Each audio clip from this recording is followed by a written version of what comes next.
semuanya, kali ini bersama saya Vina Dini kita akan melakukan uji lipid dan protein. Menguji kandungan lipid atau lemak pada sebuah makanan dapat dilakukan dengan transparansi yang disebabkan pada sebuah kertas. Di sini saya gunakan kertas sampul buku bekas. Sampel yang akan diuji ada margarin, minyak goreng, kuning telur, kemiri, dan susu. Untuk alat dan bahan, yang pertama saya gunakan kotak bekas jeli, yang kedua ada buku catatan, yang ketiga ada kertas uji, saya gunakan kertas sampul buku bekas, dan yang terakhir ada senter. Cara melakukan uji lipid yang saya rancang adalah dengan menggoreskan atau mengusapkan bahan makanan yang akan kita uji ke atas kertas indikator.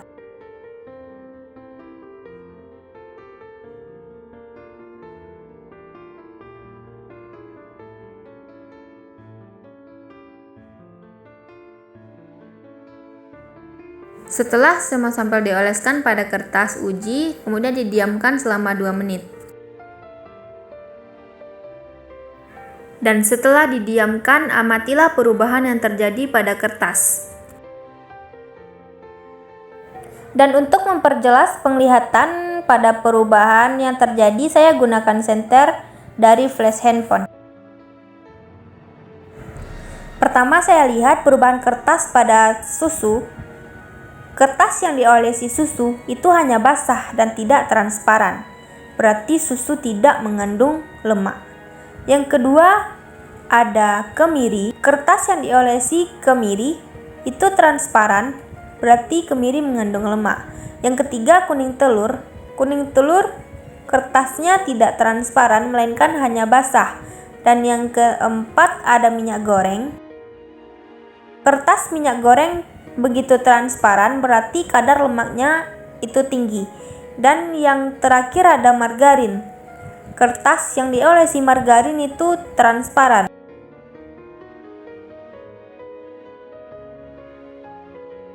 Makanan yang mengandung lemak dari sampel yang saya ujikan itu ada minyak goreng, margarin, dan kemiri.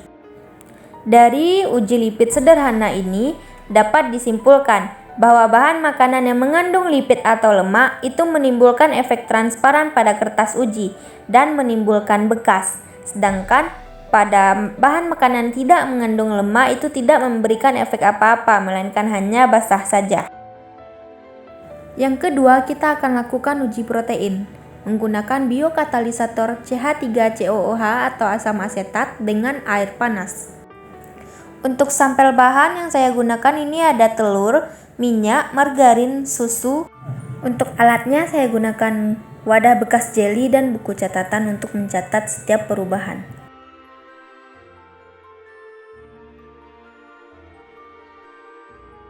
Langkah pertama untuk mengujinya adalah dengan memasukkan sampel bahan ke dalam ember air panas.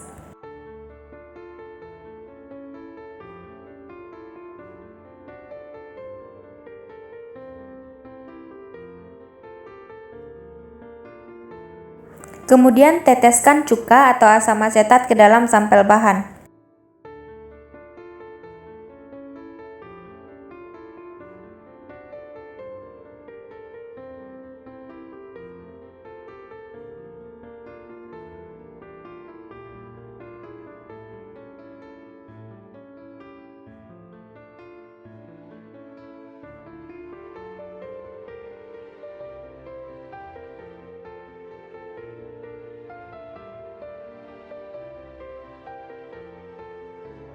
Setelah ditetesi biokatalisator, diamkan beberapa saat, lebih kurang selama 3 menit di dalam rendaman air panas, sampai semua sampel mengalami koagulasi atau kekentalan.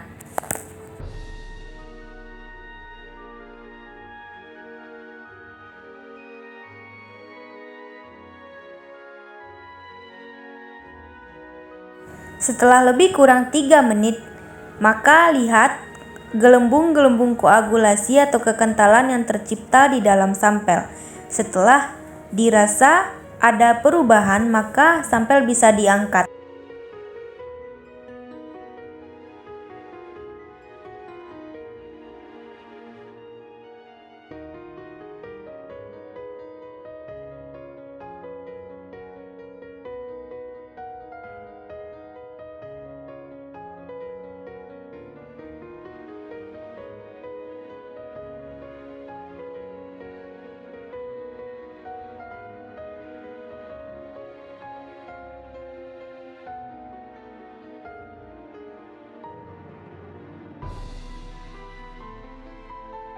Dapat saya simpulkan perubahan yang terjadi pada yang pertama ada minyak goreng. Minyak goreng tidak sama sekali terjadi koagulasi atau tetap cair dan hanya terpisah antara minyak dengan asam asetat yang kita berikan. Yang kedua ada susu. Susu mengalami koagulasi kekentalan karena rendamannya kurang lama atau airnya yang semakin lama semakin mendingin, maka koagulasinya tidak terlihat sangat jelas, tapi cukup jelas. Yang ketiga itu ada putih telur. Putih telur mengalami koagulasi yang sangat padat atau kekentalan yang sangat padat. Jelas terlihat putih telur itu mengandung sangat tinggi protein. Yang terakhir itu ada margarin. Pada margarin itu tidak mengalami koagulasi sama sekali, sama halnya seperti minyak goreng.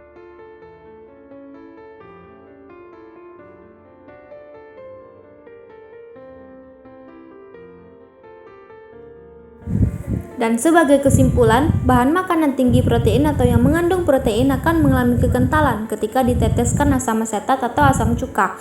Karena dengan adanya penambahan H+ dari asam asetat menyebabkan penurunan pada pH bahan makanan yang mengandung protein tersebut, sehingga titik isoelektroniknya semakin dekat. Inilah yang disebut dengan kekentalan. Sorry for my mistake. Thanks for watching. Dadah.